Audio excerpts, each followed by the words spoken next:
Bonjour à tous et bienvenue dans cette nouvelle vidéo. Aujourd'hui, je vais vous présenter la RTX 5060 Ti que Asus m'a très gentiment envoyée. Merci à toi Thomas. Et très franchement, ça m'a bluffé. Pas autant que je l'aurais voulu, pour plusieurs raisons. Ça m'a bluffé parce que je suis sur une 2080. Donc ça, vous le savez, j'en parle très régulièrement de la 2080. C'est une très bonne carte graphique, mais vieillissante. Et la mienne en plus est quand même toujours en train de mourir. Elle m'a bluffé parce que, mine de rien, par rapport à ma 2080, elle envoie.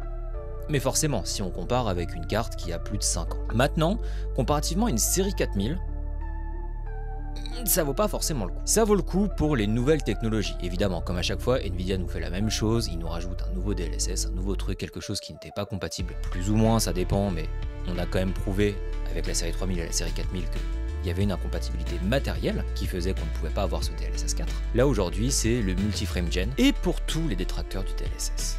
Je vous vois venir tout de suite. Oui, j'aime pas le DLSS et les fausses images. Si tu veux.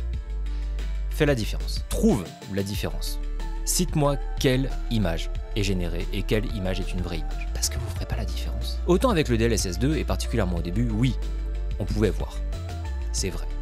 Ça, je peux pas dire le contraire. Le premier DLSS était une belle technologie, pas aboutie au point où on l'a aujourd'hui, mais forcément, il faut bien au bout d'un moment vendre la technologie pour pouvoir mettre de l'argent dans la technologie.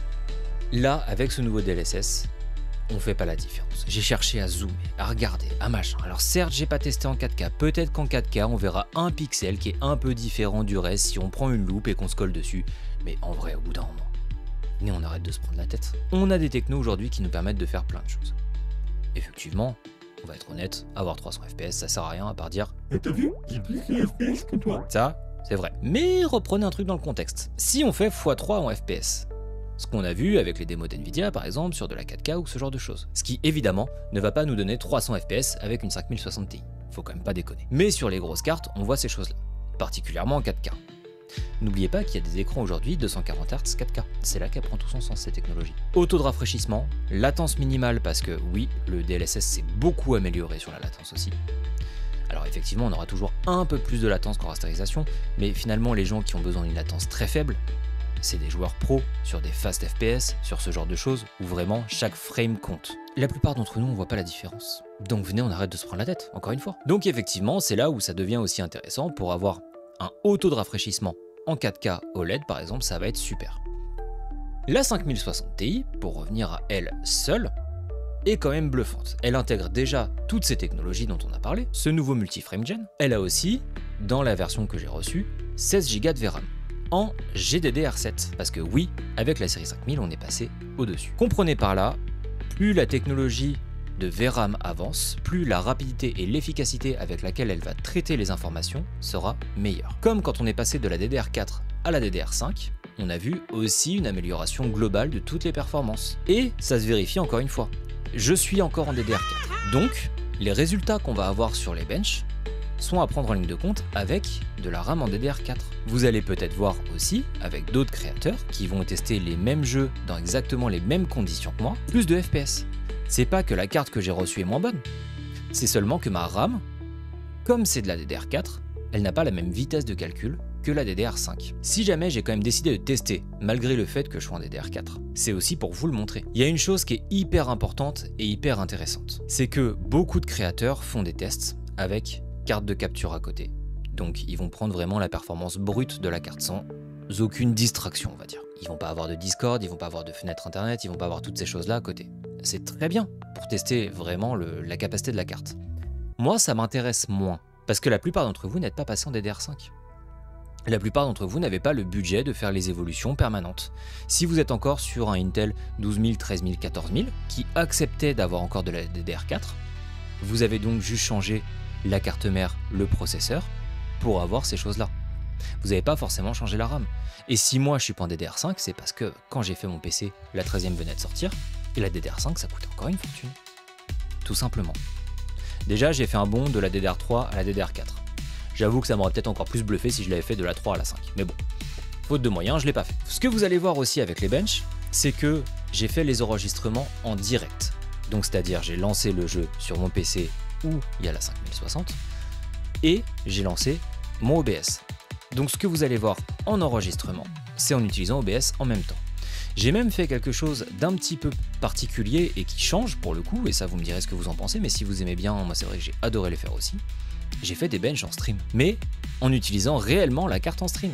C'est-à-dire que j'ai utilisé l'encodeur de la carte pour encoder mon stream, donc le NVENC. J'ai lancé mon flux de stream directement avec ce PC et j'ai testé directement avec ce même PC le jeu, le stream, vraiment la totalité ensemble. Pour la simple et bonne raison que je me suis dit, bah, beaucoup d'entre vous, vous allez avoir qu'un seul PC, vous allez vouloir vous lancer parfois dans le stream, dans YouTube, dans ce genre de choses. C'est important que vous puissiez voir les capacités réelles de la carte avec ces choses-là et pas juste vous dire, bon, je sais pas du coup, parce que là je vois un créateur a testé, ok ça me donne ça, mais pourquoi moi ça marche pas pareil, je comprends pas. Donc c'est pas que les autres font mal, au contraire, ils testent très bien la puissance de la carte et c'est absolument parfait de le faire comme ça. Ils ont totalement raison. Mais c'est vrai que, de mon point de vue, plusieurs fois, il y a du matériel que j'ai pu tester. Je me suis dit, ça fait pas exactement pareil, vous n'allez pas forcément perdre beaucoup, qu'on soit d'accord. Mais surtout sur des petites cartes comme ça, c'est très important de le tester comme ça à mes yeux. Sur une 5090, que vous soyez en stream ou pas, que vous soyez en record ou pas, que vous fassiez tourner du minage de crypto-monnaie si vous voulez, on va pas lui faire grand herche, elle est faite pour ça. Mais sur des petites séries, je trouve que c'est important. Donc c'est pour ça que je vous l'ai fait. C'est aussi une carte, mine de rien, qui est faite pour des tâches d'IA, des tâches applicatives. Ça sera pas la meilleure, mais vous pouvez déjà commencer à le faire avec. N'oubliez pas que vous avez 16 Go de VRAM. Ça veut pas dire que dans vos jeux, ça sera absolument démentiel, parce que la VRAM ne sert pas qu'à ça. Mais dans vos tâches applicatives, ça va beaucoup vous servir aussi. Alors, pour le premier test, ce qu'on va faire, c'est qu'on va partir sur Cyberpunk. Si vous avez déjà regardé des vidéos de bench ou autres, ici vous pouvez le voir. Donc on a vraiment toutes les infos qui vont être importantes et ça va s'étendre encore plus. Là, bon, on voit pas très bien, mais donc du coup j'ai mis le modèle Transformer, qui est la nouvelle technologie sur le nouveau DLSS. Donc on a sur les séries 5000.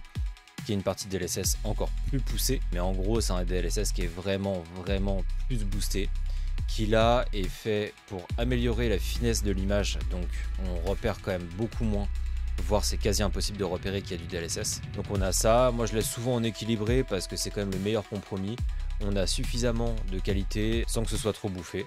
Donc après génération d'images DLSS bien sûr, multipass je l'ai mis à fond. Ça va quand même nous permettre d'avoir beaucoup de choses. Évidemment ray tracing, pass tracing à fond. Voilà, en gros on a tout mis à fond.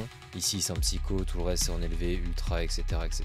Voilà. Donc globalement voilà. Et je fais donc tous mes tests en 1440p. Donc là, franchement, on a quand même des bonnes images. Alors on a eu un gros drop quand même dans le 1% low. Mais on a quand même déjà quelque chose d'extrêmement correct.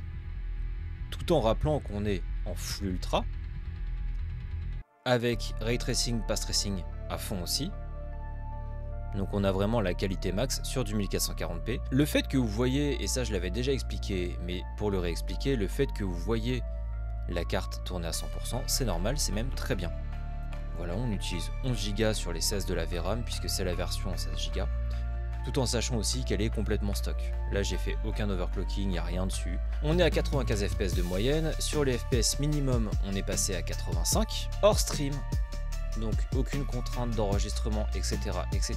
J'étais à 125 images.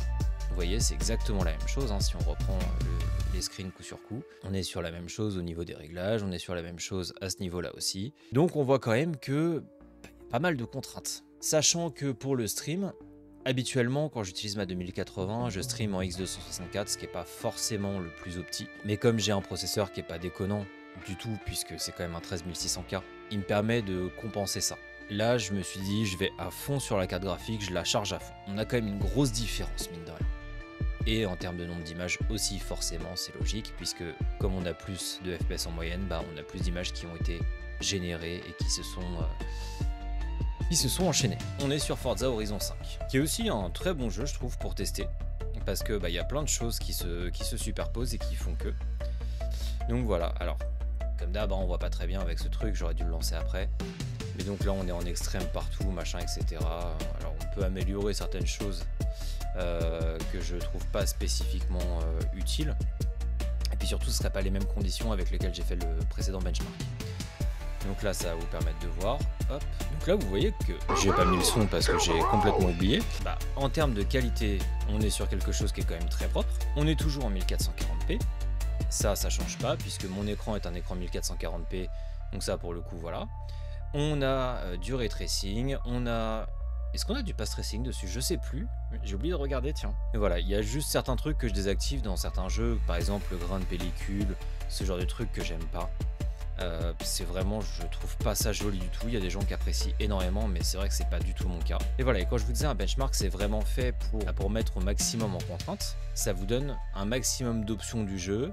Vous voyez, là on est passé dans la nuit est partie, maintenant on a de la pluie. Vous voyez, ça met vraiment un maximum de choses et d'environnement possible, comme avec Cyberpunk, où on a d'abord la scène du bar qui est sombre, avec beaucoup de fumée, avec beaucoup de lumières différentes, avec beaucoup de gens. Ensuite on arrive dehors, on a la flaque pour le ray tracing, ensuite on arrive dans la ville. Vous voyez, on a tous ces environnements là qui sont différents et qui peuvent nous permettre à la fois de voir les différences de lumière et comment est travaillé le jeu, mais aussi de mettre en contrainte de toutes les façons possibles. Là, comme on le voit, 111 fps, nous il nous dit 124.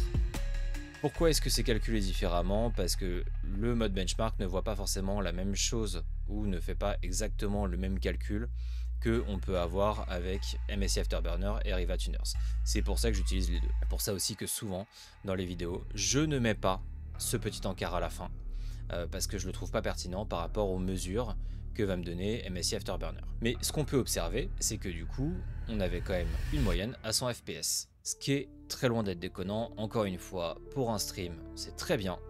On n'a pas de saccade d'image, on n'a pas de perte de qualité. Si on reprend ici, ce qu'on peut voir, c'est que ici nous donne un 134, là où on avait un 111 de l'autre côté, donc on perd environ 20 images, ce qui nous fait plus ou moins la même chose que tout à l'heure. Là, quand j'ai fait le screen, on était à 93, donc vous voyez, franchement, ça se vaut.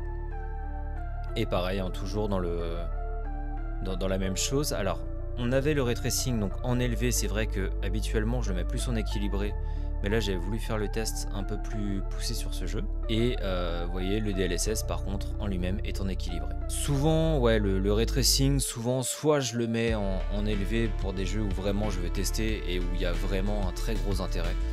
Sur Cyberpunk, il peut y être, c'est vrai, mais j'ai préféré faire le jeu de mon côté, en tout cas quand je l'ai fait, j'ai préféré le faire avec le ray tracing en moyen, ce qui était suffisant. Par contre, c'est vrai que sur un Forza, pour avoir des jolis reflets, etc., c'est un peu mieux de l'avoir en élevé. Pour terminer, on pourrait dire que la carte tient sa promesse. Effectivement, dans la plupart des jeux, on arrive à atteindre plus de 100 fps, ce qui est extrêmement honorable. Elle nous permet également de pouvoir avoir des performances qui sont extrêmement appréciables en 1440p, avec toutes les technologies activées, que ce soit le ray tracing, le path tracing, etc.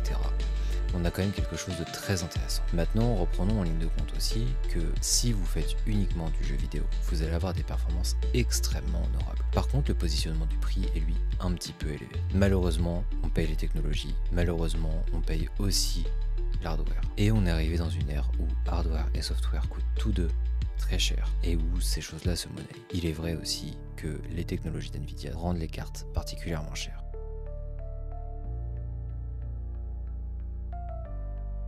Je vous fais des gros bisous et on se dit à bientôt.